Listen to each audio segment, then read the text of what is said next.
Series is brought to you by Husqvarna Forest and Garden Products.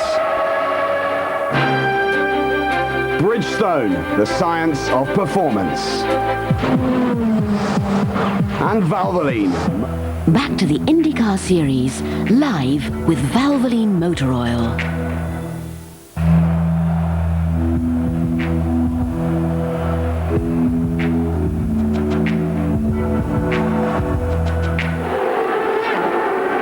Welcome to the Long Beach Grand Prix Round 4 of the 1996 IndyCar World Series, live and exclusive here on Eurosport. This is James Allen with you for what promises to be a cracking couple of hours. Apologies, first of all, we had a bit of a mix-up with the satellites from America, and that's why we got some NASCAR pictures, and we missed the start of the IndyCar race. Nothing we could do about it, out of our hands, I'm afraid, in the hands of those who control the massive satellites which fly over this world. Just to let you know that they're running roughly as they were on the grid. Gilles de Ferran, who was on pole, is leading. Alex Zanardi is second. Jimmy Vasser is running third. Scott Pruitt is fourth. This is after 15 laps. Paul Tracy is fifth, and those two have swapped places because Tracy qualified fourth, but is now running fifth behind Pruitt. And it's Parker Johnstone in sixth place. Robbie Gordon seventh. Unser Jr. eighth. Greg Moore is ninth, and Michael Andretti is 10th. Incredibly close in qualifying. The first 9 rows were within a second of each other. That's 18 cars. 4 Hondas in top 6. And 4 Firestone runners in the top 6 as well, although I'll tell you a bit later on about Goodyear's new tyre, which they're running here this weekend. De Ferran then, his second pole in his IndyCar career. The first came at Cleveland in 1995. It's the third consecutive pole position for Honda, and little point in reminding you, I'm sure, that Firestone and Honda is definitely the package to have at the moment. Zanardi, of course, was on pole in Rio, and Jimmy Vasser on pole and surface. He also won that race. Got a few problems with the sound on the satellite at the moment. Alex Ribeiro is out of the race early on. It's a tough race every year. The temperatures are very high, hard on the brakes, hard on the gearboxes. Very difficult circuit to set a car up for because there's some long straights and some very short, tight corners as well, first and second gear corners. Everybody, unfortunately, maybe I was too hungry. Well, that, of course, might result because of that victory in Rio. Short day for Andre as we check in with Jack. Well, Gary, right now the window... If a caution should come out, watch for everybody to pit. If not, look for it to be around lap 30 or 31. And one of the men that will make a major change is Al Unser Jr. Looking for another victory here in the beach. Well, he's going to change the rear wicker bill. That's the report we've got from Team Penske. And the strategy that you play with the pit stops are so important here. Well, that's true, and Penske's one of the best. They're always trying to tune that car, hang in there, be on the leader lap or close to the leader, and be there at the end with a car that's the strongest it's been all day long. Wait a minute, you called Roger one of the best? Well, I don't want to be around when you see him next. Back on board, once again, Christian Fittipaldi. This is the view over the right shoulder. Long run down Shoreline Drive. There's turn 1. Yeah, that's a great shot, but I think what we should explain to everybody is what is a wicker bill. Don't forget it's that little piece of metal along the end of the wing that comes forward. It's just kind of blocks the wind a little bit, and they can change it from a half to a quarter to an eighth, depending on how much downforce they want to get on there. Just another aerodynamic device. Christian Fittipaldi works his way down into 6, and unfortunately we're going to have to give credit to Bobby Unser, with the help of Dan Gurney, for inventing that wicker bill to help give it additional downforce. Mauricio Gugelmin with Emerson Fittipaldi lined up just behind him. This would be 13th. I talked to Emerson earlier. He said that his car was very good on full tanks. He thought he could pass some people, but he said the same thing. It's going to be really tough because the field, of course, 18 cars within a second is about as competitive as we've ever had a race here at Long Beach. Now you get a glimpse there of Raul Boisel as well as we go on board with Bobby Rahal. Gilles de Ferran is still the leader after a 21 lap. We'll be back after these messages and a word from your ABC station.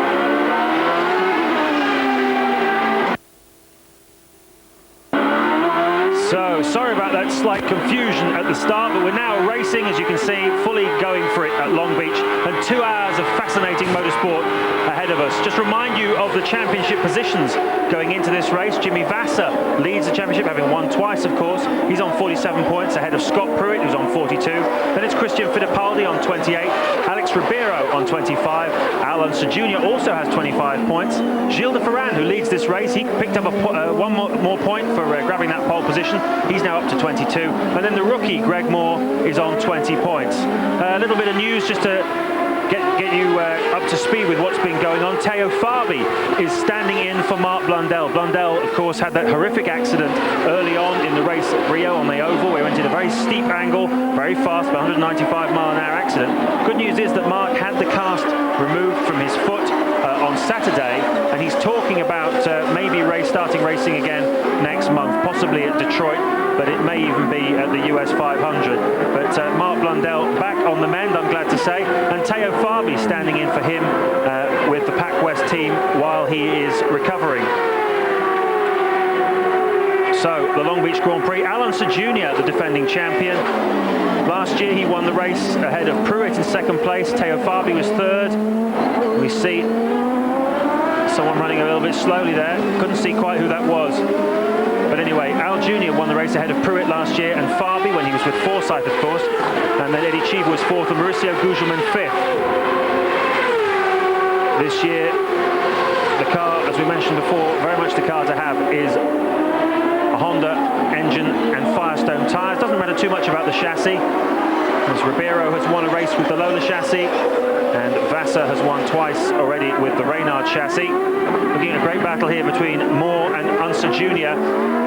Experience and inexperience together. Greg Moore, of course, last year's runaway Indy Lights champion in the Players Reynard, and behind him the 1994 IndyCar champion, the man who won 8 races on the way to that 94 IndyCar championship, blitzed everybody in the Penske, Al Unser Jr. Struggling a little bit this year, had a good run to second place in Rio on the oval.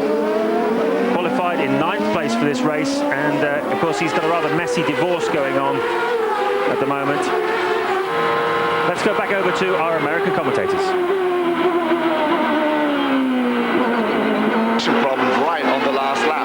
We now ride on board with Jimmy Vasser, leading the points championship by about 5 over Scott Pruitt at this point. Let's go back now to Paul Page and Danny Sullivan, Gary Gerald and Jack Arute. 7th place, Robbie Gordon, just a short one.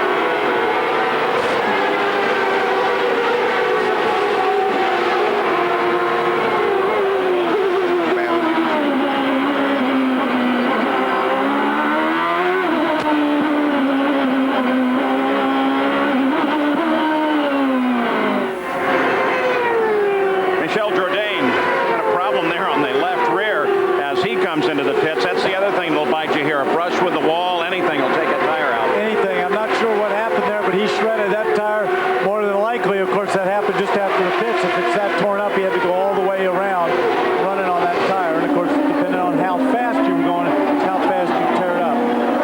Michel, a nephew of Bernard Jourdain, who used to race in this series. This is his first run in a kart Indy car. Let's go to Jack Arute. Well, let's show you exactly what a wicker bill is on the rear wing. See this black lip? Runs along the trailing edge of the wing. Now, how do you change your wicker bill? Real simple. Lift up the flap, slide it out, slide the new one back in during a pit stop, and you can change dramatically the handling characteristics. Gary? Jack, one of the stories that's key to this race this weekend is tire development. We heard so much about the success this season of Firestone, and now Goodyear has a countering salvo here at Long Beach. They've been working on a developmental tire that they plan to introduce on the streets of Detroit. After Firestone had another great weekend at Surfers Paradise in Australia, the folks at Goodyear in the last 2 weeks have worked virtually around the clock. Consequence, they've come up with a new optional tire. Significantly different construction, much softer compound. All but one team elected to start the race that is running on Goodyear on the option. The question is, how would it wear as you got to about 30, 35 laps? Apparently their test indicated it was good enough. They've been running fast. Gilles de Ferran is on a set of these. They'll be coming in, and we'll see if they stay with the optional tire, if they make a change to a harder compound. Tire there's, of course, such a story. We're still focusing on this, the best battle on the circuit, as Greg Moore continues to work on Robbie Gordon in an ongoing battle for 7th place that now Al Unser Jr. and Christian Fittipaldi has joined. And, of course, he made a great move there. They were passing a slower car, that green and white car of Dan Gurney, and he didn't want to lose ground to Robbie Gordon, so he forced his way through there, too. Juan Fangio saw him, knew he was being lapped, very politely moved out of the way. At the front, it remains DeFerrin, followed by Zanardi. Paul Tracy is now beginning to close on Scott Pruitt, but it's not as good a battle as this one right now, as Greg Moore, who has been so spectacular to watch, has a little piece of debris on one of the suspension parts in the front left there. He continues to worry Robbie Gordon. Unser Jr. and then Christian Fittipaldi. Record crowd here, 100,000 expected for this race. Let's move back in the field now. Bobby Rahal runs back in 20th place with Stefan Johansson just ahead. And I've talked with Bobby, and he said one of the things they did do, they did not take the new Goodyear this weekend. They didn't feel their tire, their car was handling good enough. It didn't work on the new tire, so they stuck with the old one, hoped that maybe they'd get an advantage on the distance that they could go on that tire. This camera, of course, mounted on the nose of Bobby Rahal's car. There's the one over his right shoulder. Of course, Bobby's always been one of the quickest around here. He's a very good driver. He's obviously struggled all weekend long. Started way back. You can see how much his hands are moving around in there. He's bouncing over the curb. He's not having a happy day in that car. His teammate Brian Herta is 5 positions up ahead of him, running in 16th place. See Johansson there, then just ahead of Johansson is Teo Fabi. He's replacing Mark Blundell, still has a broken foot from his crash at Rio.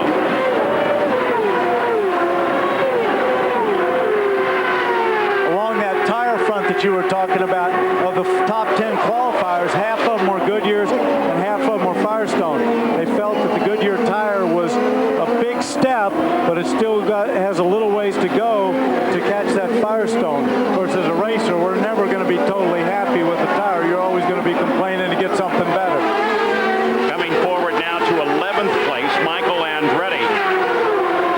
And Jack Arute, you've been keeping track of him. Well, Paul, as you look on board Michael Andretti, one of the major problems that Michael has had is severe understeer with the car since the drop of the green flag. Now, what his crew has told him is, stay out there, we will make an adjustment during a pit stop. But Danny Sullivan, when you've got understeer in a concrete canyon like this, you just can't use the typical Andretti pedal to the metal style.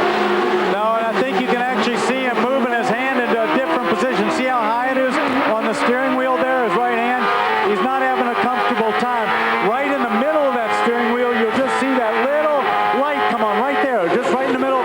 That's where he hits the maximum RPM, and he has to shift. That's his warning, so he doesn't have to look down at the tack.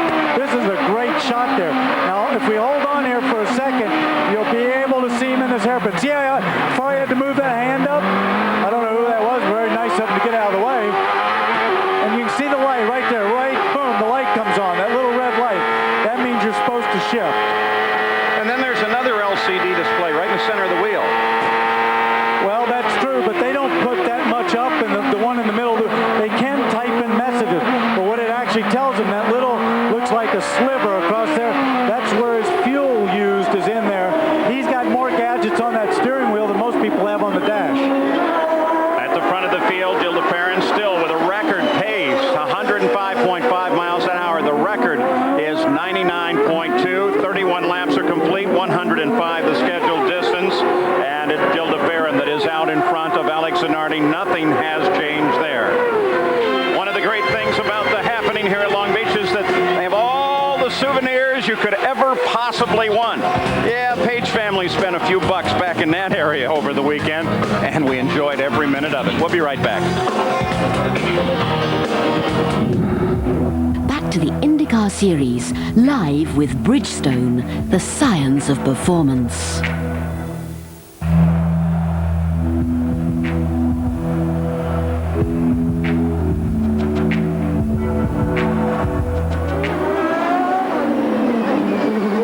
You're back live at the Long Beach Grand Prix, round 4 of the 17-round APG IndyCar World Series of 1996. James Allen, Danny Sullivan and Paul Page, glad to have you along.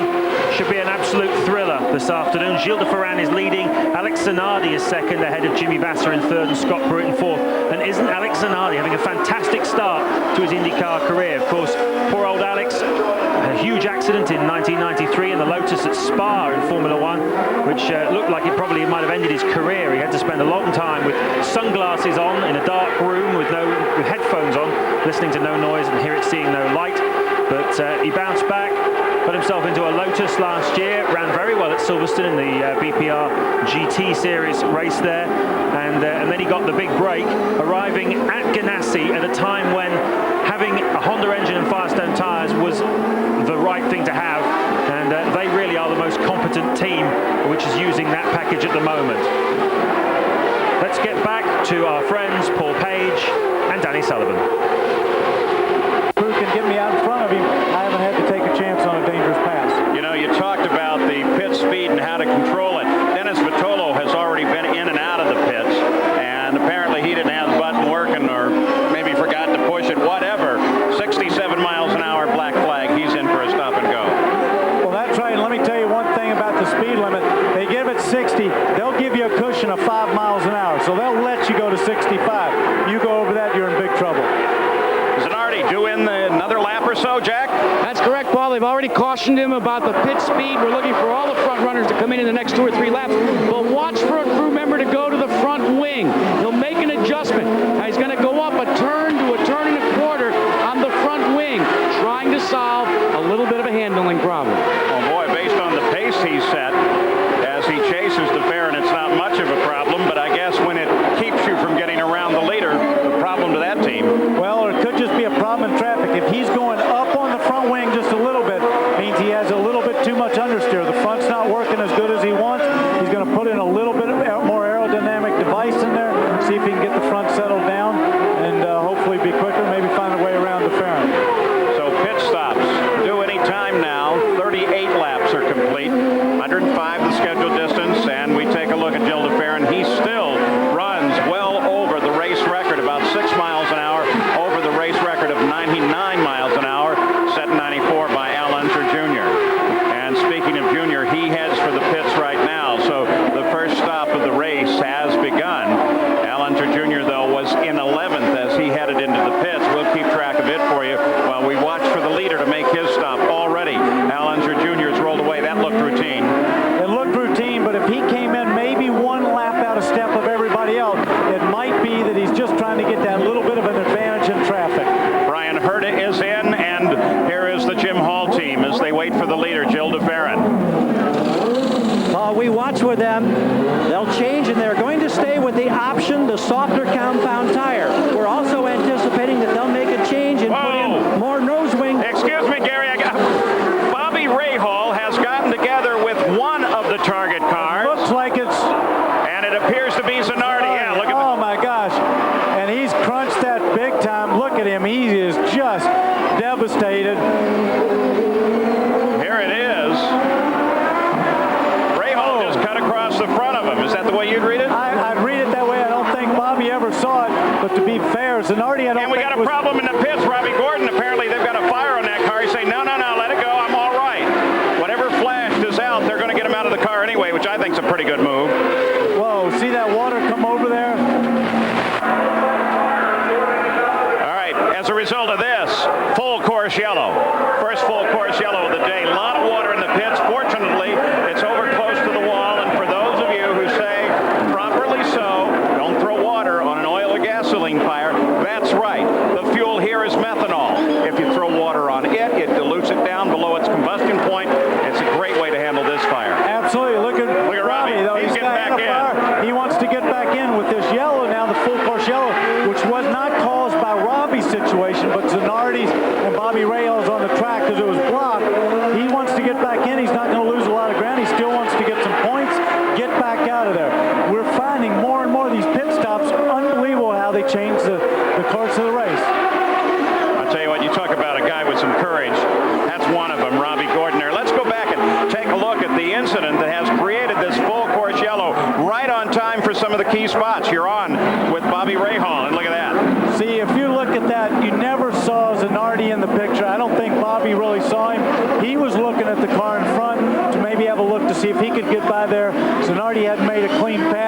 Zanardi probably thought, hey, I'm in second place. They got to let me through. It's a slower car. You know, one of the things the designers have been talking about is you look at that car, and he stalls it. Let's go to Jack.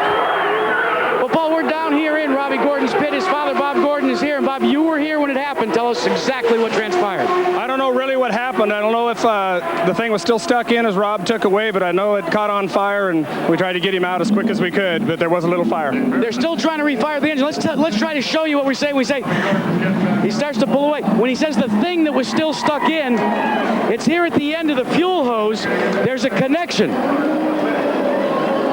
There's a connector right there, and you can see it's been covered with water.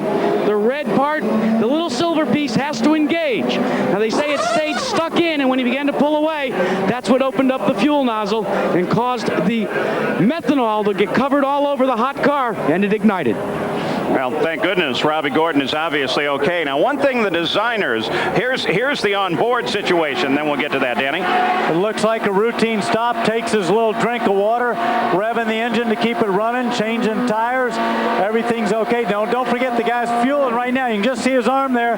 Stalls the car, and they're going in, but all of a sudden somebody's throwing water. They've got a fire going someplace. Maybe he pulled away a hair too early. I don't know.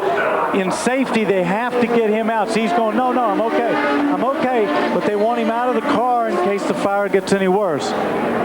See, the hose is stuck. Yeah, they're trying to struggling pull with it. Oh, I see what the problem is. He's just moved forward, probably tweaked it. He's got it jammed in the side there. They can't get it out, and it's just spilling out enough fuel. And, of course, the engine is right behind that. Goes down onto the exhaust or some hot and ignites. If you can see on the side of the car there, they built up the sides of the cockpit where Robbie's name is this year, going back to the accident with Rahal. Some of the guys, especially the people who work on the mirrors, say that they may have to work on how the mirrors are in the future because of that little blockage. You can't actually see out alongside the car like you used to be able to. That's right, but right in front of his name, you can see how it's cut down there, and they got to improve the mirrors probably. All right, you see the order. We're under full course caution. DeFerrin made his stop, stayed as the leader. Jimmy Vasser came up into second place with the accident. So the unusual always happens here.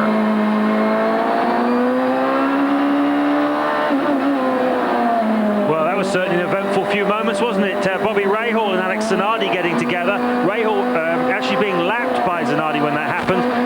Danny Sullivan referred to the fact you couldn't see Zanardi coming up, but of course that has something to do with the fact that the camera mounted on Rahal's car is right down in the nose, not mounted like this one we're seeing now, or Robbie Gordon's car, behind the mirror, so you might perhaps have had a chance to see Zanardi in those mirrors, but certainly Zanardi coming from a very long way back to try and get on the inside of Rahal into turn one. Robbie Gordon incredibly, intensely frustrated by the fire that happened to him. He was running in 7th place at the time of the first round of pit stops, and a bad break for Robbie Gordon, although it must be said it was lucky for him that it happened during a yellow flag period. That yellow flag caused by the Rahal incident, of course, and that meant that Gordon hasn't lost as much time as otherwise he would have done had he had an incident like that. You might notice during the course of the telecast today that the curbs look as though they're in better condition, particularly the apexes, the inside of the corners at this Long Beach circuit. That's because they've done quite a lot of work on the track in the last 12 months since last year's race, and in fact the track, most of the drivers have said that the track is an awful lot better. It used to be that obviously you would compare it to Surface Paradise, which in this case was the race we've just had, the race before this one, and certainly from the point of view of setup and the way you drive the car, there's some similarities between Surface Paradise and this Long Beach circuit, but anyway, a lot of improvements, a lot of the drivers like it, and certainly the speeds are up this year. Gilles de Ferran broke the track record twice, taking 0.2 of a second off Michael Andretti's lap record in qualifying. We'll take a commercial break and we'll be right back at Long Beach.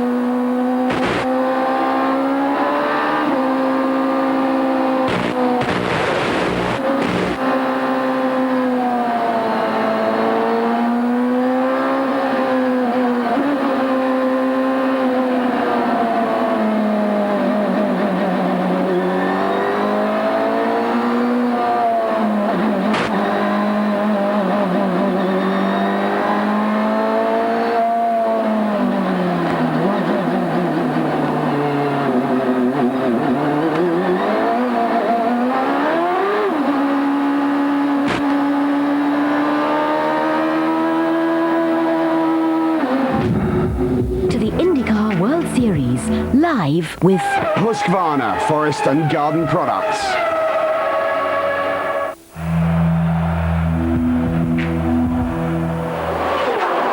Back live at the Long Beach Grand Prix. We've just gone green. This is the first corner of green flag running after that incident involving Alex Zanardi and Bobby Rahal. The leader, Gilles de Ferran, ahead of Jimmy Vasser, then Scott Pruitt, Tracy, Johnston and Gordon.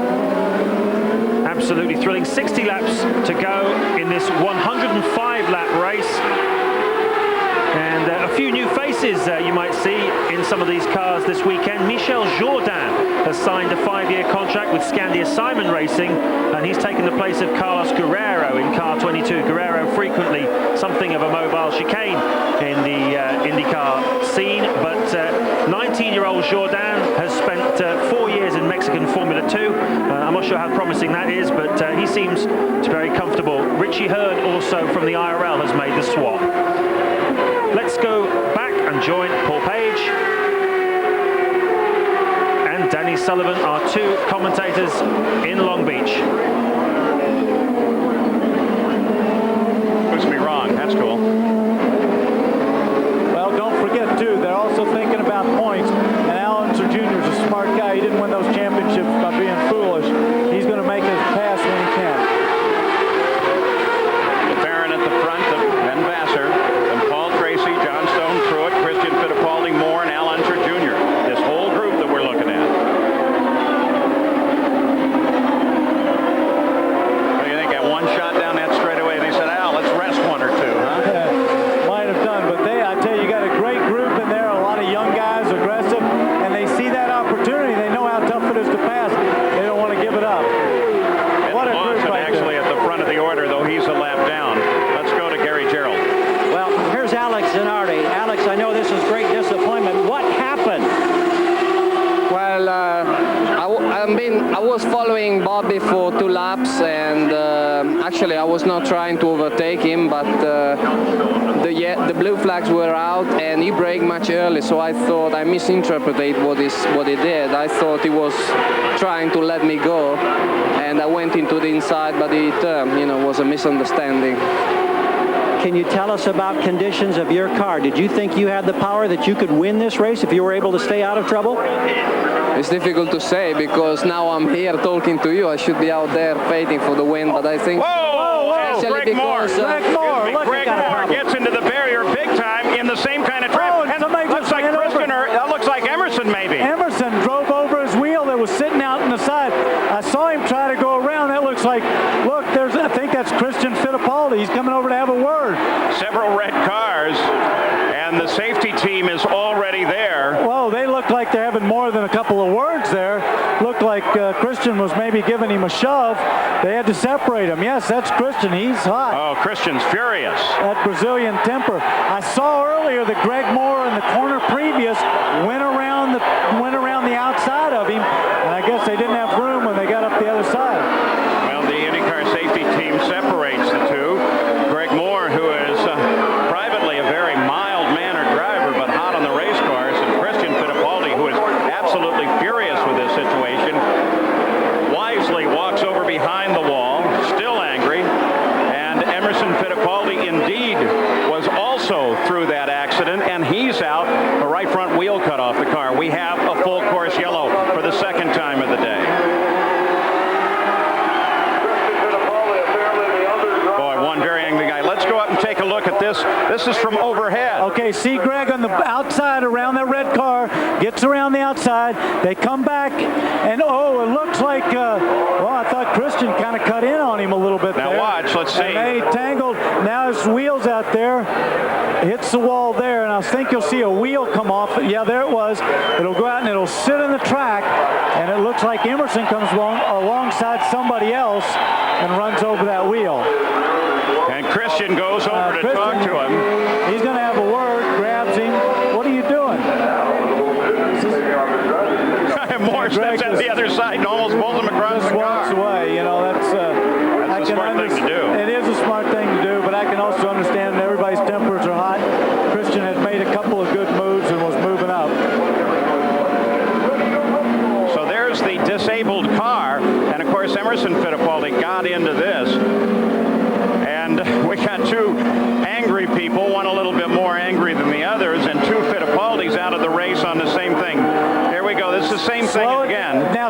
Christian's gone on the inside, and Greg Moore's around the outside in the blue car. Christian's in the red one. They're going up. Now this track goes back to the left, just here. And Christian thinks he's got enough room. Again, maybe a blind spot, and they just touch. Greg's got nowhere to go. The wall, the curb, everything's right there. Christian tries to turn in.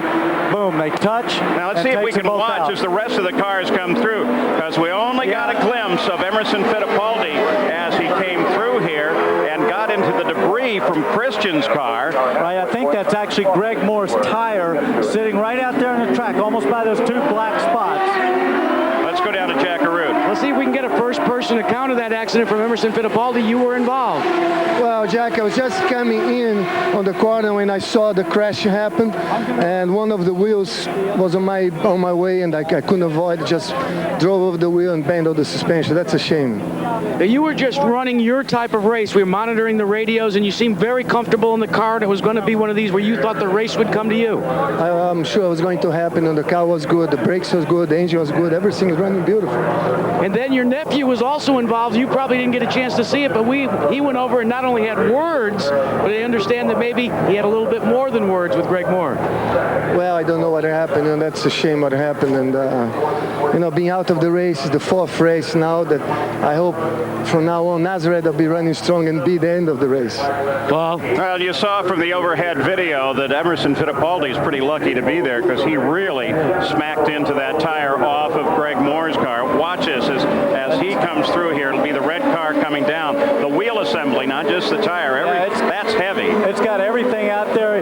See, that's what threw him. The car in front of him moved right out of the way. Emerson never saw the wheel and ran right over it. That's a pity. Yeah, he was tucked in right behind Raul Boisel. So we're under a full course yellow. Here's the lineup as they are. The Farron, Vassar, Tracy, and Johnstone at the top. We'll be back after these messages and a word from your ABC station. Back to the IndyCar Series, live with Valvoline Motor Oil.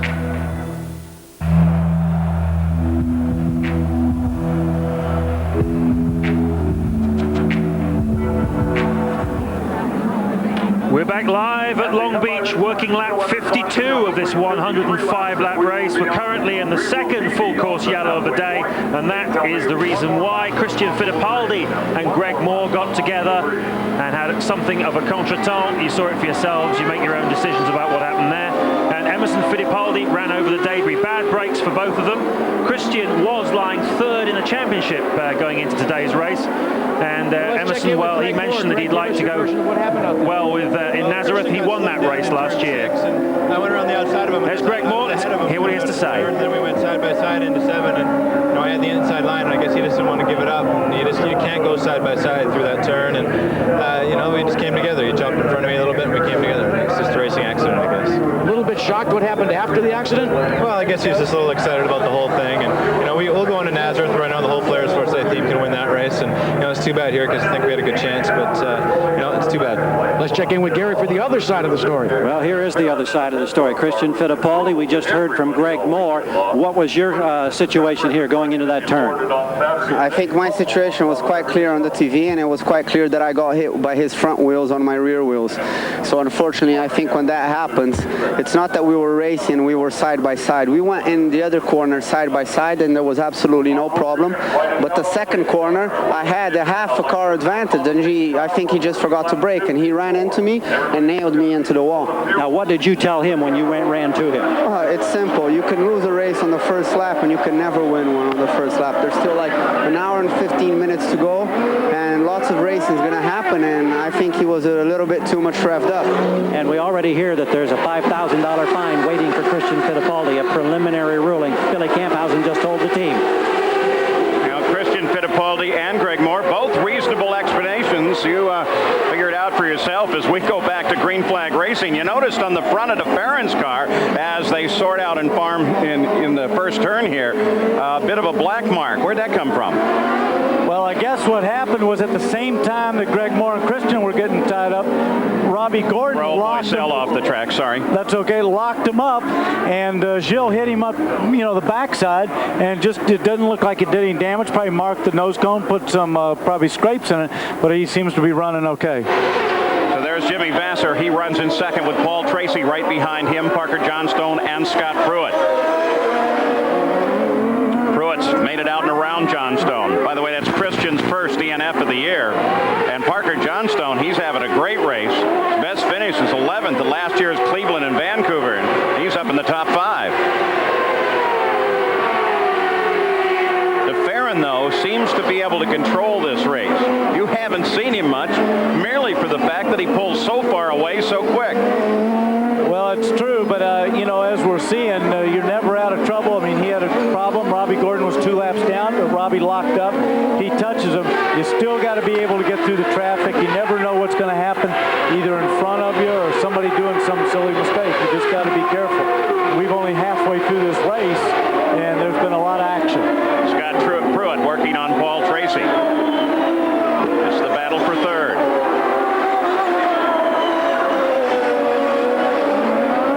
Of course, Jimmy Vasser's got to like that, because when the pressure starts going to the backside of Paul, then Jimmy gets a little bit of break where Paul's got to concentrate a little bit on the guy behind him as well.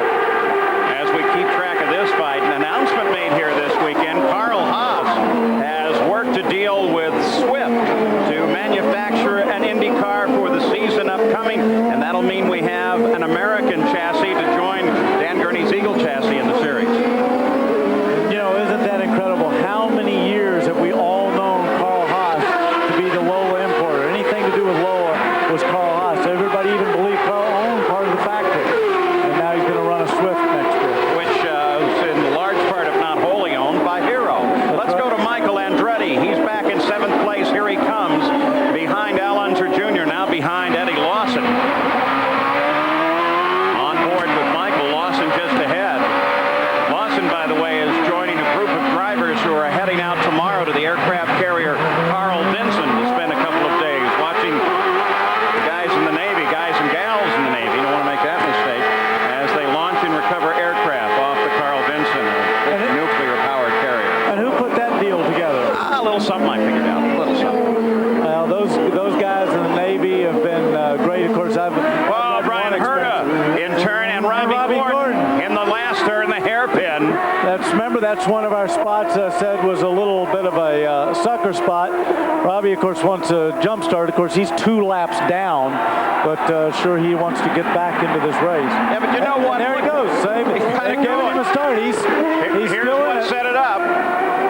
Comes in, takes a look, goes inside, and Brian doesn't see him. Is that the visibility issue again? No, it's just one of those spots that you think the guy's got to really to take a chance to go in there. It could be a little visibility because you've just come around that left-hander, but that's one of those spots that ask you to come in there, and it's not always the best place to go.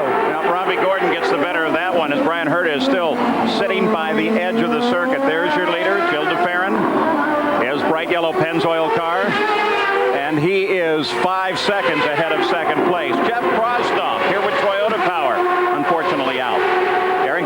He had a dream as a 13-year-old when he first came to this street circuit and watched the Formula One cars. Now he's here driving. Unfortunately, a short day, Jeff. I know you had difficulty in the warm-up this morning. Did that just continue then in the race? Right. I mean, the guys did a great job to get me back out for the race, for the start. Unfortunately, it just didn't come right.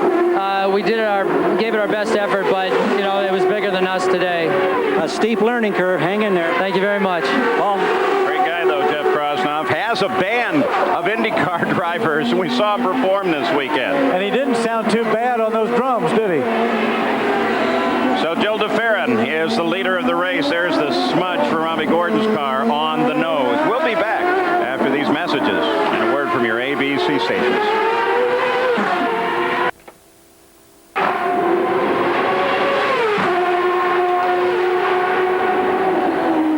So 58 laps of this 105-lap race down. Gilles de Ferran, the man in your screen now, leads by 4 seconds from Jimmy Vasser. Interesting statistic for you. If the race finished like this, then Vasser and de Ferran would be equal on 62 points at the head of the championship, ahead of Scott Pruitt, who would be on 54. He's lying currently in 5th place. We talked earlier about the tyre situation, Firestone versus Goodyear. Well, Gary Gerald mentioned that Goodyear have come along with a new development tyre. They plan to introduce it at Detroit in June, but such has been the domination of Firestone so far this year, they've brought it out early, and certainly De Ferran, one of those drivers benefiting from it. Amazing statistic for you, a Honda Firestone car has won every race so far and has led 116 of 331 competitive laps. And certainly Goodyear bouncing back strongly. Firestone always had a good oval tyre last year in '95, their first season, but a lot of development work went into the tyres for street and road courses over the winter. The problem they had experienced last year was that the grip was running out, and now they're certainly ahead of Goodyear also on the street tracks, and that's why Goodyear have really pulled their finger out. Remind you that Scott Pruitt, of course, and the Pat Patrick racing team were the ones who did all the testing work on those Firestone tyres, done thousands of miles of testing on road, street, oval courses, and Scott Pruitt certainly benefiting from it in the races. And just like last year, he's running in second place in the championship in the early stages. His challenge faded somewhat in the second half of last year, although of course he did win the very prestigious Michigan 500 at the end of August. But Pruitt looking for more consistency in this 1996 season. A little bit more news for you. Penske been suffering from gearbox failures quite a bit this season. They had two gearbox failures at Rio in practice, and my understanding is that after this race they're going to be doing some serious gearbox testing at Sebring. Paul Tracy particularly be working hard on that. Penske's challenge not quite what it might have been so far this season. Alonso Jr.'s second place in Rio, their best result, although Tracy of course was on pole for that first round at Homestead in Miami and was leading until, guess what, a gearbox failure. Currently running in third place, Paul Tracy. He won this race in 1993 after a great battle with Nigel Mansell, who was on pole for that race, and that really was the beginning of Penske's domination of the second half of the 93 and all of the 94 season. Gilles de Ferran then confirmation, he now leads by 5.5 seconds over Jimmy Vasser, and Vasser missed a consistency in 1996. 2 wins already.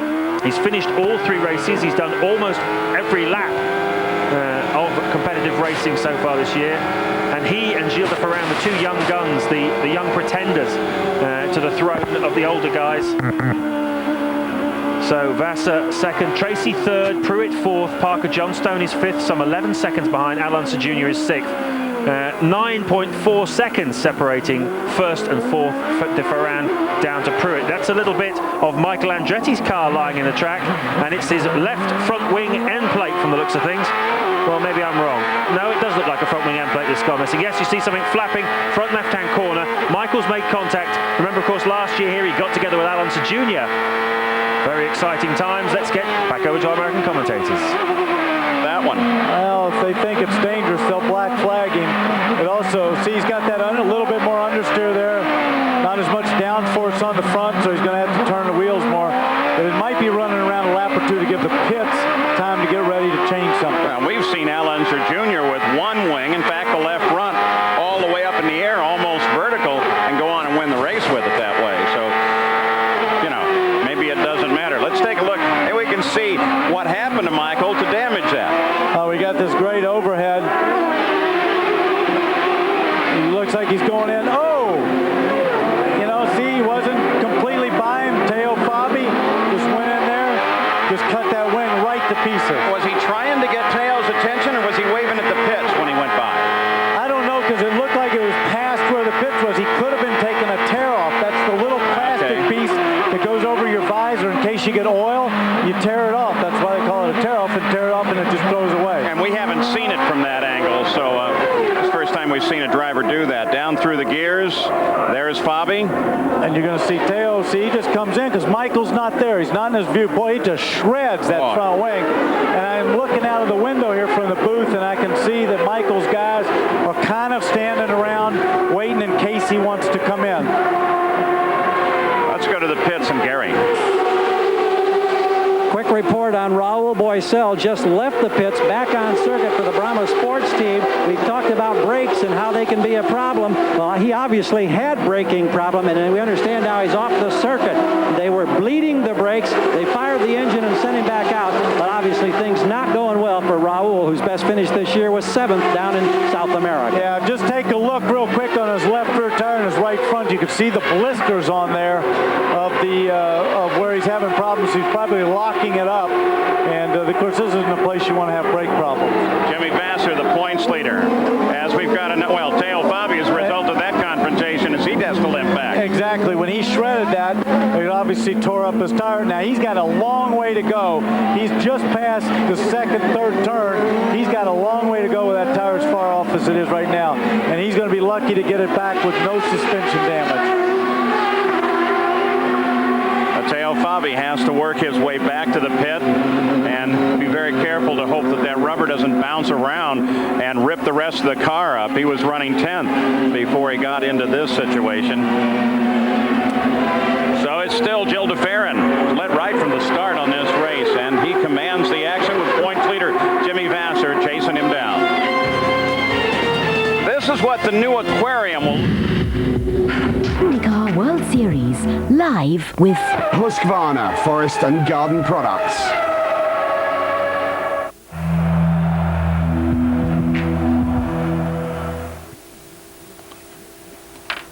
The Long Beach Grand Prix, round 4 of the IndyCar World Series. Just over 2/3 distance gone now. Gil de Ferran leads from Jimmy Vasser ahead of Paul Tracy, Parker Johnstone, and bad news for Scott Pruitt. He just got passed by Unser Jr. He was running real slow when Unser Jr. went past him, and now he's in the pits and having attention. Looks like it's obviously to the engine. They're looking to see exactly what it is that they're working on. It's not a pop-off. Looking at the side of the cam cover, possibly removing a spark plug, maybe a misfire ECU problem of some sort. That's de Ferran, and that's Vasser, and that's Tracy. That's your top 3. So a thrilling final third to look forward to. Let's get back to Paul Page and our old friend Danny Sullivan. But Tracy is 3rd, Parker Johnstone is 4th, and Al Unser Jr. is 5th. So King of the Beach whittling his way up there. Working his way back up, and let's look at one other thing. Oh, there's Robbie Gordon. He looks like he's locked him up and going straight. He's having a wild day, isn't he? I'll tell you what, he's been everywhere. Of course, it's a desperate drive when you go 2 laps down. That's right. He's trying to make something from nothing. He's trying to get him to push him back. The car doesn't look bad. The nose still seems to be intact, but he's trying to get him to push him back. All right, let's get an update on Scott Pruitt, Jack. Well, Paul, you can hear Scott Pruitt in the background. He tried to put the car in gear and he stalled it. But they are going to restart it and send Scott Pruitt back out. So there goes the auxiliary, the electrical starter. The only way you can start these engines, you don't want to push it real hard for about a quarter of a mile and tire your team out. Rules don't allow it anyway. You can't go very far like that, but if he does have a broken header, it looks like we're going to get a full course yellow, and obviously because Robbie Gordon is in a dangerous spot, so we're probably going to get some pit stops here. All right, so with Robbie Gordon in a precarious position down at the first turn, full course yellow, 3rd one of the day. Scott Pruitt makes it back into the fight. The leader at halfway has gone on to win in 10 out of 12 races at Long Beach, and of course that was Gil de Ferran, who now heads on down into the pits for his pit stop. Here's Gary. Well, the first stop was executed in 14 seconds, and there was drama that forced us to leave that stop. Everything looks great for Jim Hall's team. We watch and we listen. They made a wing change on the first stop. Nothing this time. They got him rolling under 13 seconds. Boy, great job by that team, and they know it too. And of course, you see that red car that's coming down the pit lane behind them, of course, is Jimmy Vasser. Jack? Yeah, Danny, Jimmy Vasser had a very uneventful pit stop, but while all that was going on, the same could not be said for Team Penske. Paul Tracy came in, stalled the car, refired it, lit the tires up, and actually hit a tire that hit Richard Buck's crewman on Al Unser Jr.'s car. So under the full course yellow, Gil de Ferran is the leader, still some debris to clean up in 1. We'll be back after these messages and a word from our ABC stations. So we get a full course yellow, which immediately... Well, that was interesting, wasn't it? Michael Andretti makes a pit stop, but doesn't change the very badly damaged front wing which he had after that collision with one of the back markers earlier on, Teo Fabi, punctured Fabi's right rear tyre. Michael Andretti running with very little left of his left front wing. Very interesting indeed. Gilles de Ferran, I noticed, when they came out of that pit stop, initially he was behind Raoul Boesel as they made their way down the pit lane, but when they actually came out onto the racetrack for the second half of the pit lane, he was in front of Raoul Boesel, and I wonder whether Boesel moved out to let him past or whether he overtook him, and I'm not quite sure what the rules are concerning that, but obviously he managed to put Boesel between himself and the pursuing Vassar, because he had a 5-second advantage over Vassar, but that was certainly greatly reduced in that second round of tyre stops. So Michael Andretti having an eventful day as usual around the streets of Long Beach. He is a former winner of this race, won it in 1986, and that was, funnily enough, his first ever IndyCar victory. I mentioned earlier that there is his father Mario, who will be running shortly at Le Mans, of course, and the rumour continues to persist that Mario in fact will run in the US 500 final weekend of May, that race which is going head-to-head with the Indianapolis 500. Very controversial day in American motor racing that will be, when the boys at Michigan go off against the boys down at Indianapolis. The reason for that, remind you, is of course that the Indy Racing League has broken away from the IndyCar series, and in fact they recently told IndyCar they had to stop using the name IndyCar because that's a trademark belonging to Indianapolis Motor Speedway.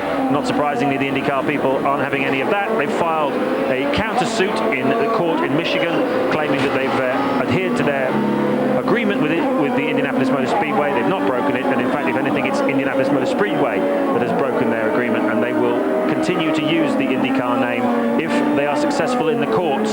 Sad to see single-seater American racing being dragged through the little courts. It's not really the way any of us want to see it, but it's good to see that Richie Hearn has made the jump from the IRL, the Indianapolis Racing League, to IndyCar this weekend, and he will contest 4 rounds of the IndyCar Championship. He was certainly one of the bright sparks in the IRL series, and certainly good to see him running here. Mike Groff will run, incidentally, a Valvoline-sponsored car for Walker Racing. This is Walker's principal driver, Robbie Gordon, of course, and Valvoline, one of the Indianapolis Motor Speedway's principal sponsors over many years, and it was touch and go whether or not they would in fact go to Indy, and they've just announced this week that Mike Groff will run a car with Valvoline sponsorship for Walker Racing at Indy. The same day, of course, Robbie Gordon, the man you're on board with now, will run the US 500 at Michigan. Another little bit of news for you. Scott Goodyear, badly injured in practice accident at Rio. He's still in a back brace, but the news is he's allowed to do some light exercise. He can walk around. He's allowed to ride a bicycle, and he's talking now about being back in a Walker Racing car at the Detroit Grand Prix in June. So we all wish Scott Goodyear well. Nothing like as severe an accident to look at, Goodyear's, as Mark Blundell's, but Goodyear much worse injured. He broke his back. He broke a vertebrae in his back, and very worrying injury, certainly for Scott Goodyear. Just to finish off the old IndyCar versus IRL saga, it's certainly becoming a saga. One other point is that IndyCar is now offering free tickets to the US 500 for anyone who has a grandstand seat for the Indianapolis 500. The races are about 200 miles apart, and that looks like one of the Pac West cars that look like Gugelmin stuck on the outside of the final turn. Hollywood-sponsored car stuck on the exit. There's certainly a corner that sees a lot of action here at Long Beach. But anyway, the IndyCar people certainly getting aggressive in their marketing. Free tickets to the US 500 for anybody with Indy 500 tickets. So it'll be very, very interesting to see what happens that final weekend in May. Here on Eurosport, of course, we will have the US 500 live and exclusive. You'll be able to see every moment of that race here on Eurosport. We're with you throughout the 96 IndyCar series. Certainly great racing as always. We've seen plenty of it over the last few years. We all enjoy it. We know you enjoy it. We're getting some great audience figures and some good response from it all. And IndyCar racing certainly looking very strong at the moment. It's in the hands of the young men. Gilles de Ferran, who leads this race, and Jimmy Vassar. You're on board with him now in second place. Let's get back to Paul Page and Danny Sullivan. So much happening, much of it all at the same time. Robbie Gordon brings out the full course yellow, backs out of the tire barriers and gets it back going. On board, third place, Jimmy Vassar. Jack? Well, Paul, Paul, Chip Ganassi is actually lobbying with Billy Camphausen down here with the cart officials about that pass. Let's see. You're saying the pass was under the yellow. Well, Jack, we all saw it on television. I mean, I don't know. Hey, that's it, guys. They're watching TV here now to decide what they should do. Well, so conversations go on between car owner Chip Ganassi, and there's one of the IndyCar safety vehicles out on the circuit. So yellow in this area as Jimmy Vasser stays in pursuit. I'm not sure what they were out after. And I didn't see the yellow flag, and then I saw that car on Jimmy's M car slow, and he went ahead and passed it, so I don't believe there was a yellow in that corner. Can't really tell you from this angle what's going on. And once again, in a very short interval, de Ferran is able to pull 4 seconds ahead of Paul Tracy. But Paul Tracy, there he is, has got a real serious problem. The argument apparently was because they're going to bring Tracy in under the black flag for passing Jimmy Vasser under the yellow. Whoa. Boy, it must have been in a critical position there. And obviously very clear, because they don't make that call lightly. So Paul Tracy should see the black flag as he comes down this time. And then he'll have 3 laps under the rules to answer that flag. Boy, I tell you, as a race car driver, and I've been shown that black flag on occasion, especially when you fought your way back up to second spot, having spun the car, that's the last thing you want to see. It's the most frustrating thing. And you're normally in the car going, I'm not going to stop, I'm not going to stop. Unfortunately, you have to, or they stop scoring you if you don't pull in within 3 laps. What do you figure the conversation is on the two-way radio right now between this car and the pits?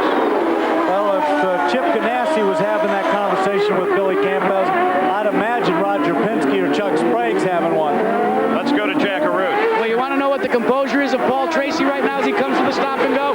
On the radio, they kept saying, don't worry about it, be cool, the stop is completed. I don't know how cool he is because he's right back on the throttle and back out. Watch your speed, 60 mile an hour, the speed limit in these pits. But don't forget, I heard him on the button as he went down the pits, but you can tell he wasn't that cool with that burnout he did right there in the pits.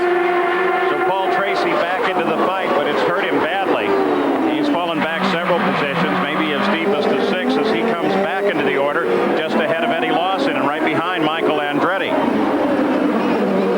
Well, these guys, this is probably a position for Michael, and I would imagine after what went on in the last race, these guys might not, this might not be the friendliest pass that you've ever seen. Yeah, now Michael occupies 6 as Tracy tries to move around. There's that tight area going. Oh, that was close.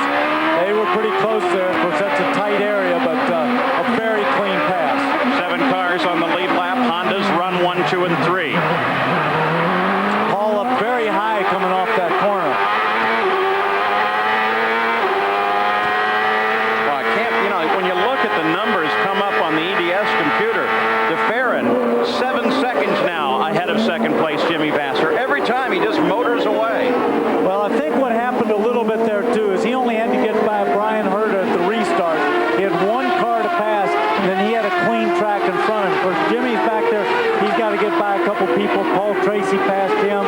He's in traffic. That sure helps Gilles de Ferran. Average speed of the race right now at 93.9 miles an hour. The race record 99 miles an hour set by Al Unser Jr. in 94. Look at the interval there. 14 laps for Lascelles behind. Let's go back to 3rd place. Parker Johnstone as he battles with Al Unser Jr., who's coming down on top of him. Still not in a position to actually move on the pass. Maybe by the time they get around the backside of the course, he will be.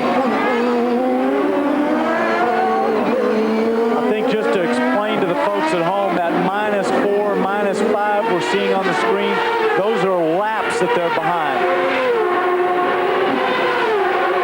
Cracking away back behind this, Richie Hearn, who started 22nd in his first race with these guys, has moved up into 10th place. And there is Adrian Fernandez. And that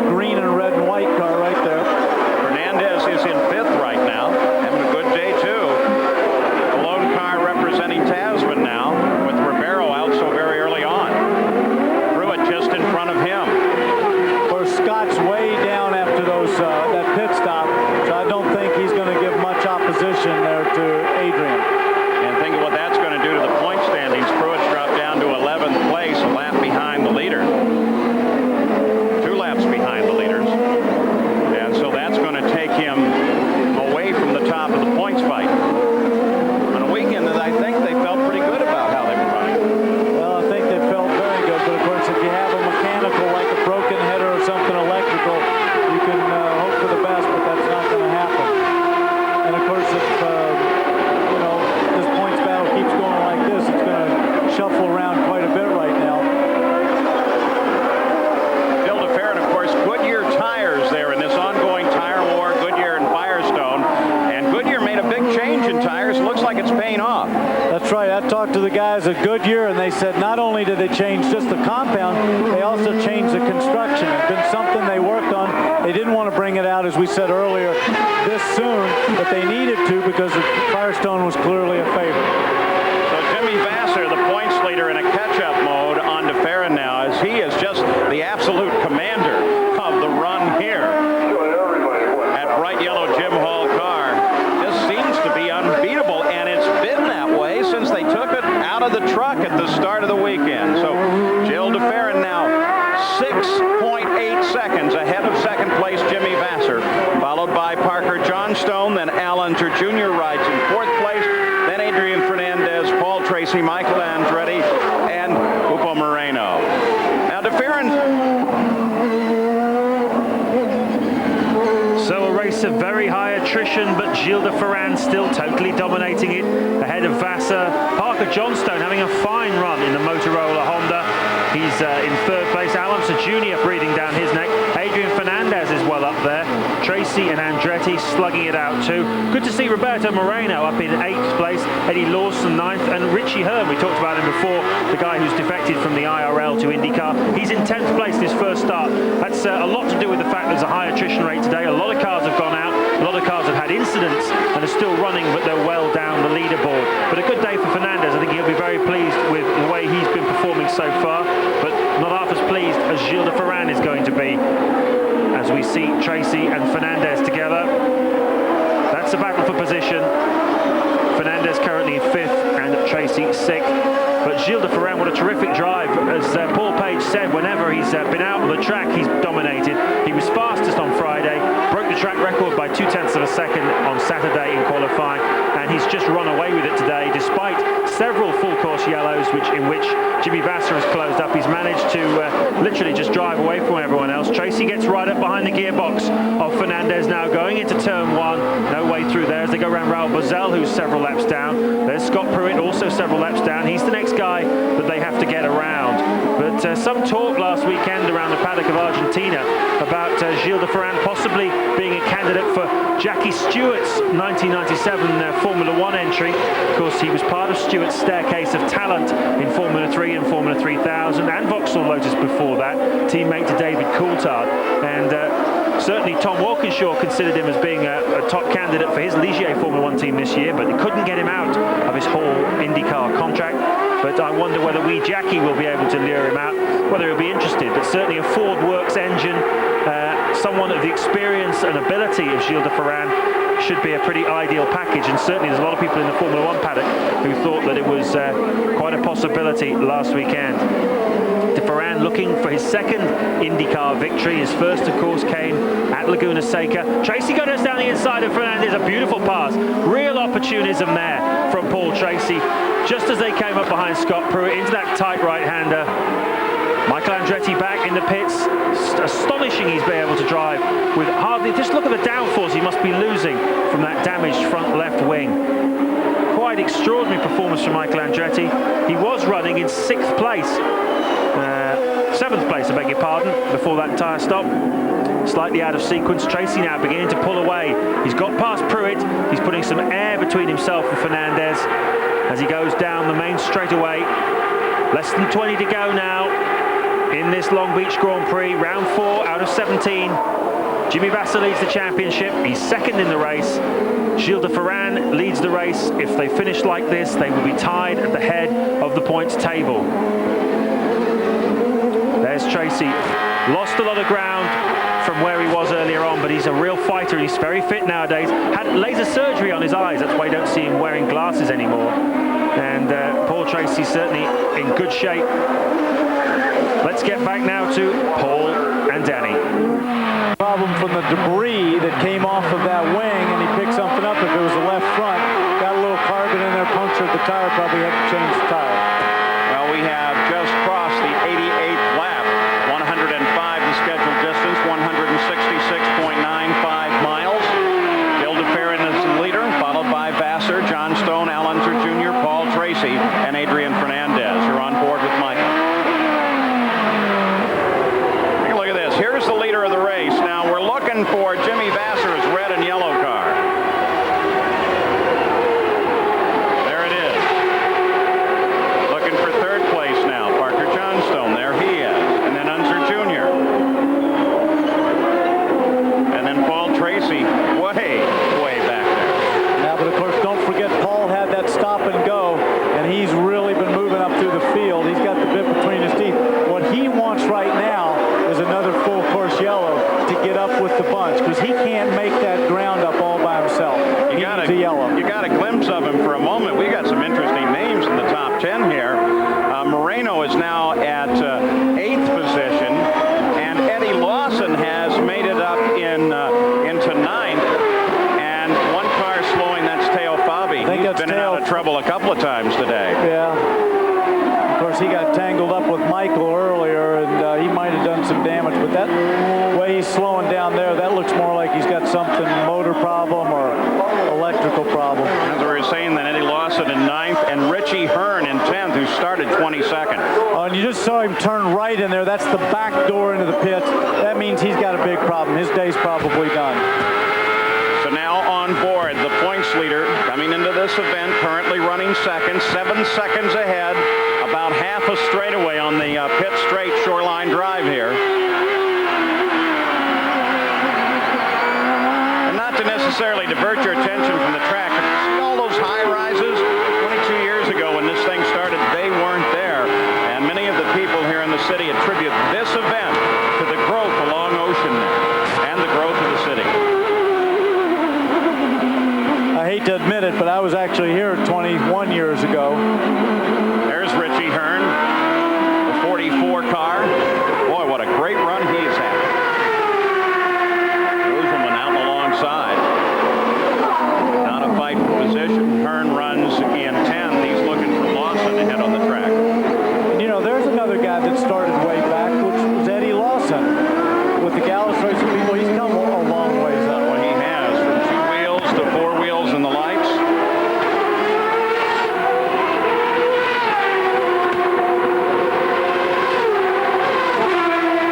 Look at him. Everybody watching television down there. Brian Lyles gives you a wave, one of the engineers. Now, boy, do you feel self-conscious now, guys?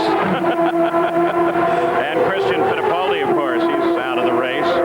Hey, Christian, come on, a little smile. Little smile. Not a chance he's going to do it. He's still angry. I think it's going to take a while to put a smile back on his face. When you've been knocked out of a race, you're not real happy, especially when it was going as well as it was going. And maybe he's just thinking, what Paul and Danny are saying about me now, because they didn't have audio there. Maybe they did. No, they didn't, but I asked him to smile. He didn't. Plus, you couldn't hear it down there anyway.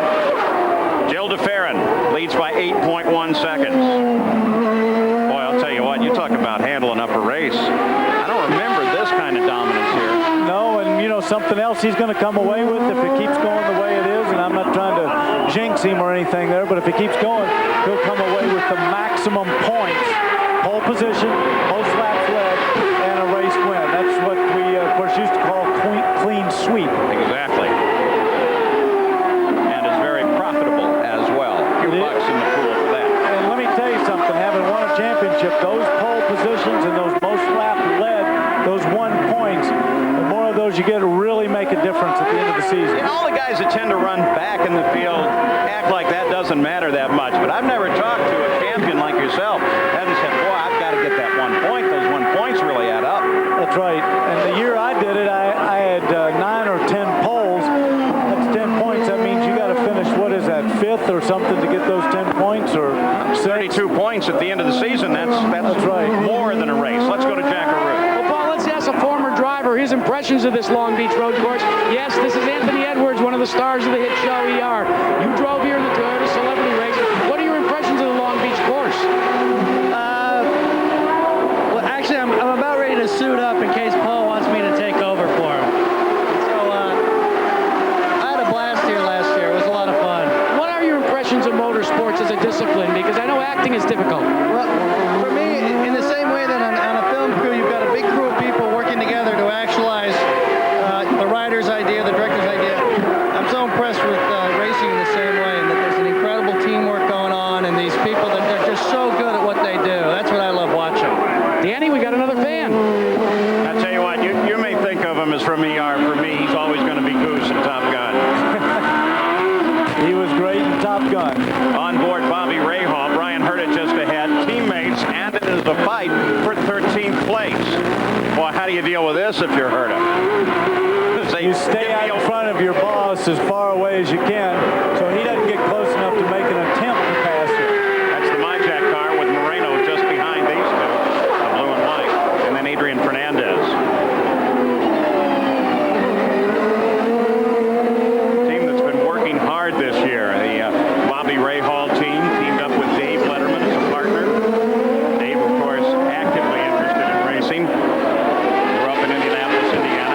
We saw Bobby sliding it around there a little bit. And they haven't been as happy as they'd like to. They haven't really found themselves yet. They haven't got the cars to where they want it. Well, another car with a problem. Dennis Vitolo, his first race of the year, brand new sponsor, and one that he hopes to see all of 97 with.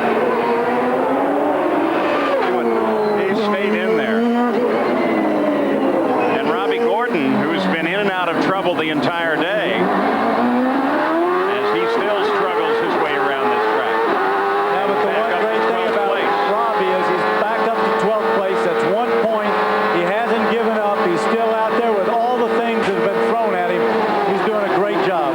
Back up into the points. So at the front of the field, it is still DeFerrin 7 seconds ahead of second place and points leader Jimmy Vasser, then John Stone Unser Jr., Tracy Fernandez. We'll be back after these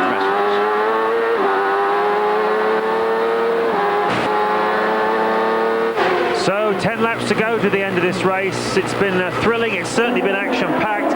No shortage of incidents. Some comings together. Fittipaldi and Greg Moore certainly have some sorting out to do. And Robbie Gordon has certainly had a very eventful afternoon as well. But you run close on the streets of Long Beach. Some of these corners are pretty narrow, pretty tight as well. That last one before the long start-finish straight, very narrow, tight corner. And Danny Sullivan, one of our commentators today, well, he certainly had some fun there. Last year when he was driving for Pac West, he had a few comings together into that corner. On board, Michael Andretti still running with that damaged front wing and running just outside the top 6 at the moment. His teammate Christian Fittipaldi, of course, involved in that incident with Moore. And that's a bad break for Christian because he was running 3rd in the championship. But certainly the man of the day, without a doubt, is Gilles de Ferran, the 28-year-old Brazilian. Came up through British Formula 3, was the champion in 1992. And then he ran an International Formula 3000, again with Paul Stewart Racing, with whom he won the British F3 title. He was in 3000 in 93 and 94, won 3 times, but never unhooked the championship. And certainly one of Paul Stewart Racing's most successful IndyCar runners. He ran with other teams as well in Formula 3000, of course. And moved over to IndyCars last season, was the Rookie of the Year, and won the final race at Laguna Seca, having looked like he was going to win several more.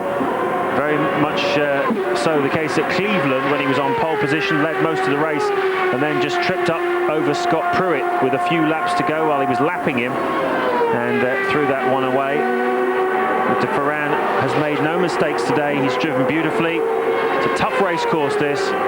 Difficult track to set the car up for with these long, fast straights. You don't want too much downforce. Although some of these tight corners, you know, you want as much downforce as you can get. Once you get out in that long straightaway, you're hitting 160, 170 miles an hour in 6th gear. And too much downforce will mean too much drag, and that'll slow you down on your straight line speed, which of course makes it very difficult to get close enough to someone to outbrake them into a corner. but you do need the grip coming out of the tight corners as well. So very, very difficult. And de Ferran, a terrific setup artist, learnt a lot about that from his single-seater days in Europe. And it must be said that Hall Racing has not been one of the main teams in IndyCar racing for the last few years. They ran Teo Fabi for several years and did absolutely nothing. It's always been Penske, Newman Haas that we always hear about, Bobby Rahal, those kind of teams. But all of a sudden, de Ferran's got behind this Reynard Honda. He's using Goodyear tyres, but boy, he's certainly pushed that car up through the grid. He's been consistently on the pace throughout the season, been qualified right at the front every single race. He's been running really strongly. A little bit of bad luck in a couple of the early races, Rio in particular, but it's all looks as though it's come right for him today. And Gilles de Ferran will be equal on top of the points as they head off for Nazareth, that race in 15 days' time, live of course and exclusive here on Eurosport. I'll be with you for that one too. April the 28th, make a date in your diary. Always a good race at Nazareth. That 1 mile oval, thrilling stuff.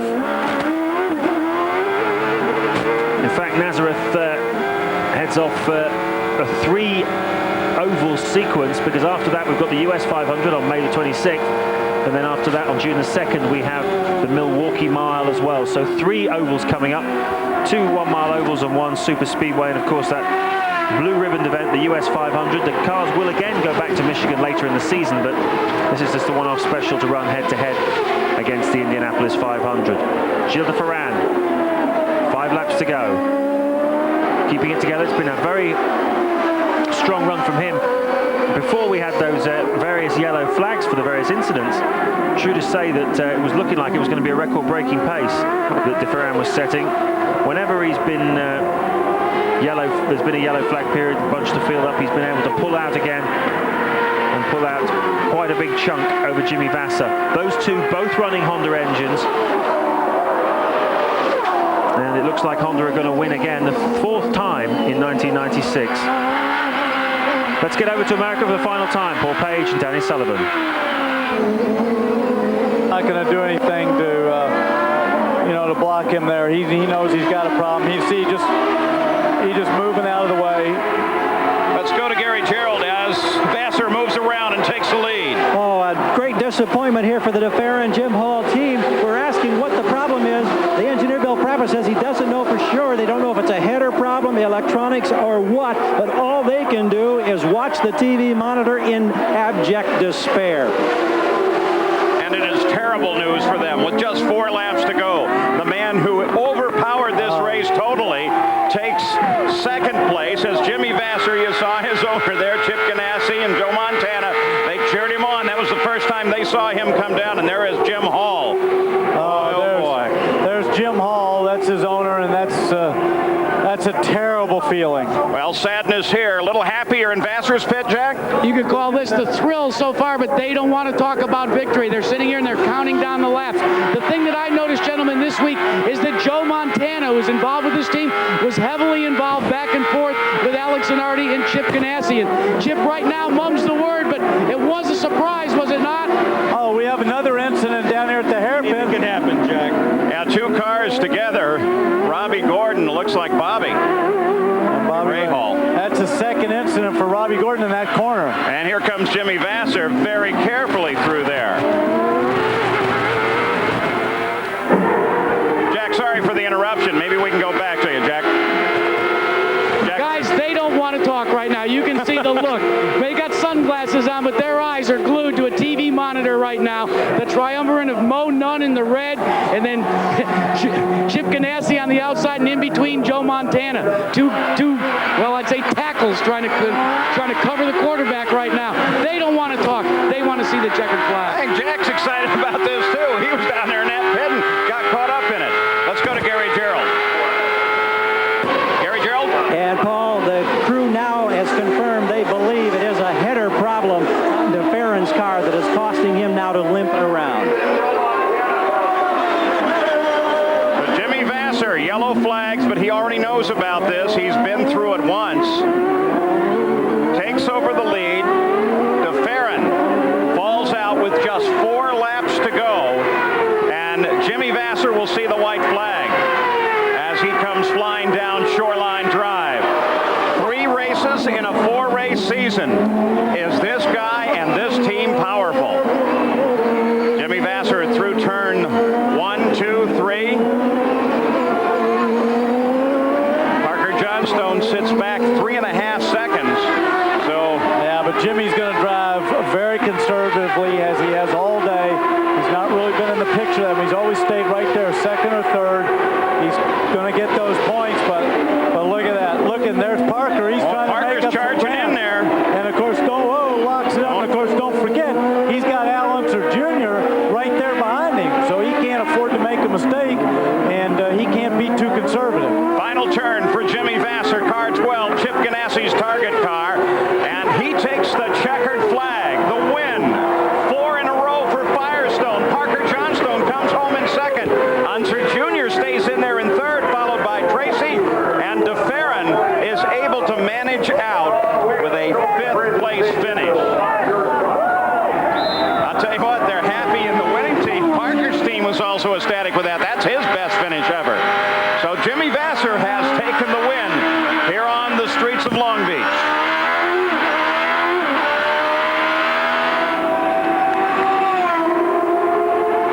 He's got to be happy. When you get one handed to you like that, when something goes wrong and you've just been hanging in there the whole day, that's a really nice gift, but I really feel for Gilles DeFerrin and all the guys at the Jim Hall Pennzoil team. Those guys, they did everything right. Maybe you're the guy that jinxed him. I'm not sure. You did mention that after all. Final turn now as he completes his victory lap. He'll turn into the pits, and we're going to stay right with him until he gets around. Little wind, a little showmanship there. Showmanship, did a little. So Jimmy Vasser wins his 3rd race of the 1996 season, and he will never win a luckier one than that. Gilles DeFerrin totally dominated, and we're just eulogizing about him, and as soon as I finish eulogizing about him, he had a problem with his header or a cooling problem, not quite sure which of the two it was, and he dropped down to 5th place. Mario Andretti back in 1985, and Long Beach for Mario was the first of his wins. Jimmy Vasser getting the congratulations of his crew. So much paraphernalia to take off of a driver. The helmet, the radios, but now he can hear the congratulations. A 3-peat and 22 points ahead in the point standings for the championship, Jimmy. Wow, it's great. You know, today is a great day for our team in the road to the championship because we didn't have the car to win the race today, but we had a good car, and I feel bad for my teammate Alex, who's had a great race going, and obviously DeFerrin, who had the thing handily, but I just thought, you know, I couldn't catch him, so I was going to take care of my equipment and hope something happened to him, and my prayers came answered. How much patience does it take when you know maybe you don't have the best car, and it's going to take some bad luck to put you in victory lane? Well, it takes a lot of patience, you know, and you gotta mind your P's and Q's. But I guess, you know, that's racing, and today we got lucky, and sometimes they say you'd rather be lucky than good, and today we were good and lucky, so you know that's why we won. The point standing so important. You lead by 22. Do you begin to think about the championship in terms of how you prepare for a race? Oh, absolutely not. You know, the championship obviously is a goal going into the season, but you got to take it one race at a time. I think if you start thinking too far ahead of yourself, you might start making mistakes. Which one's the best victory so far of the 3? The last one, this one. Paul, let's go to Gary Gerald first. Jack, normally you see the greatest display of emotion with the winner. Jimmy Vasser is now an old-time hand. I guarantee you, Parker Johnstone is the happiest guy in Long Beach. I think for the first time in my career, I'm speechless. I can't believe that. This small team has done fantastic things. I thank God for this day and all these guys at Comtech, Motorola, Honda, and Firestone. It's tremendous. Thanks, guys. Back in the early 1980s, the late 70s, he and his now wife Sharon came to Long Beach. They had a dream, and now you can see the emotion of this moment. Doug Peterson in the embrace. The tears come from Parker Johnstone. Parker, tell us about what it's been like to live this dream, because you came here with Sharon more than 15 years ago. Looking forward to a day when you might be able to enjoy this moment. Well, like any fan, we came down here because this was the Mecca of motor racing with Formula One. Then when it became Hal's place, which wasn't lost on me when he was behind me all those laps, to finally get a chance to drive here, it's just a fulfillment of a lifelong dream from coming from a working class family, having the support of all these guys through the thick and thin of the last few years, and to finally get here. I mean, there's some very specific people I need to thank, like Tom Elliott at Honda, all the guys at Firestone, Harry Bricks, Doug Peterson, Don Erb. Holy moly, for us, this is enormous. This guy's going to float for a while. Enjoy it. Yeah. Thanks, fans. Jack? All right, Parker. Well, Jill DeFerrin, what can be said? The emotions. Yes, it's racing. I mean, Sam, this kind of thing happened. When did you have an indication? We heard you misfiring coming down the front straightaway with just a handful of laps to go. It was all of a sudden. I mean, it was just a sudden. It was a sudden problem in the engine. There was no indication at all. Everything was running smoothly. It's just a shame, but I guess this kind of thing happened. Paul, you can tell he's emotionally distraught, and the toughest part is Brazilian TV is here, and now he has to explain it to his countrymen. Paul? Tough break for Gilles de Ferran, but he's been there before. He's had some very big days, and he's had some very low times as well. He's ruled the streets so many years. A gallant job to end up here on the podium after starting back there in 9th position. How tough was this day for you? Well, it was a pretty tough day. You know, the Marlboro car ran great. I started with a little bit too much downforce, and I took the downforce out of it, and ended up almost going right off the first couple times under braking. But I adjusted my bias and got my braking down good, and so you know, it just went from there. Thank you, Al. Paul, I'd like to. How'd it go?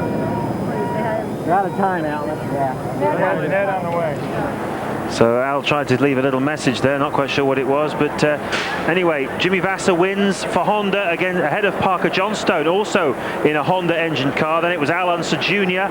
in a Penske Mercedes, ahead of Paul Tracy, his teammate, also in a Penske Mercedes. And then Gilles de Ferran came in 5th in a Honda car. So 3 Honda engines in the top 5, and of course, again, Honda totally dominated the event. What can Mercedes and Ford come up with to try and counter these guys? Gilles de Ferran, well, as I said before, I'm sure his day will come. He will win plenty more IndyCar races. The paces he's been setting of 1996, without doubt, he will be scoring lots of points, and he may well even be a championship contender at the end of the season. All is not lost. By my calculations, and they're very unofficial and very rough, I got Jimmy Vasser on 67 points. That's 22 points clear now of Al Unser Jr. on 45, and then I've got Pruitt 3rd ahead of de Ferran, and those guys are in the mid-40s, 43, 44 points, I think, ahead of Christian Fittipaldi, Ribeiro, and Greg Moore. Now, one of the interesting things was that Fittipaldi was 3rd, Christian Fittipaldi, Ribeiro was 4th, and Moore was 7th, and none of those guys finished the race. So that's why we have quite a big change in the championship positions. The next race, we remind you, is in just under 2 weeks' time. It is in 2 weeks' time, in fact, and that is coming to you from the 1 Mile Oval at Nazareth, owned by Roger Penske, and his boys have won the last few times out there. Thanks for watching. This has been James Allen. We'll see you next time.